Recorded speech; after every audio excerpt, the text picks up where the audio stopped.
much for joining us today. How are you, Frosty? It's no bother, young fella. What should I call you? Lucifer, Satan, the devil, the prince of demons, the father of lies. Let's try to keep it simple. Is it okay to call you Satan? Of course. What was it you wanted to discuss?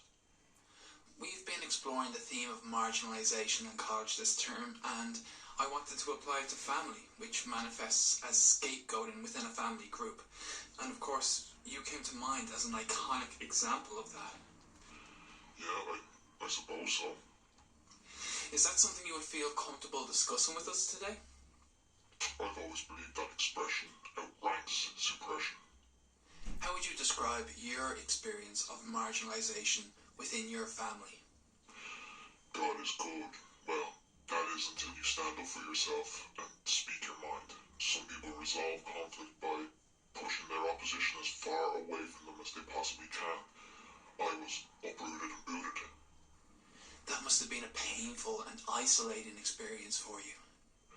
Well, I'll always have my demons to wrestle, and they keep me company, but you aren't wrong. I felt really heavy. Still do, I suppose.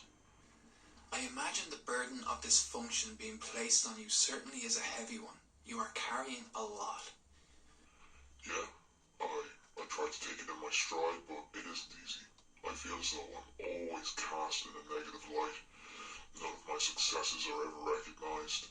Anytime I try to approach the root of the problem, I get gaslit, and that denial of my reality makes me so angry.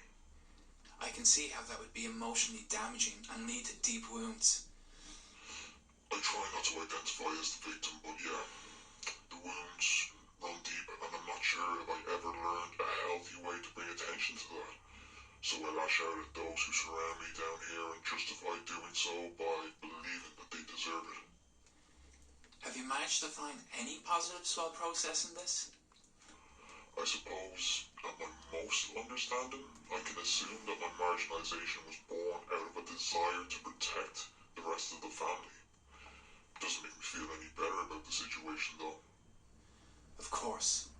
That's very understanding of you. How has this marginalisation affected your day-to-day life? Well, I'm angry. It's a righteous anger. I see it as an asset down here, but from an outside perspective, I suppose I come across as toxic, frustrated, volatile. Maybe it's a PTSD of sorts. Being blamed for all the evil has made my self-esteem a little low. I'm all about that interpersonal conflict. It comes naturally to me. So, would you say that your behaviour has a pattern? Absolutely. I feel as though I've been fighting with everyone since that fight with God and him kicking me out. I don't see eye to eye with anyone. I will always argue. I don't even agree to disagree. If the living are haunted by the dead are haunted by their own mistakes. And I make sure of that. I haven't found you to be confrontational or disagreeable today. That's bollocks. I'm just joking. I very rarely do interviews, so I'm trying to be nice. Well, you've been incredibly open with us, so thank you for that. I'm wondering how you cope with it all. Do you have any coping skills other than lashing out at others? Not really, no. I'm trying to enjoy this eternity while ensuring that those around me endure it.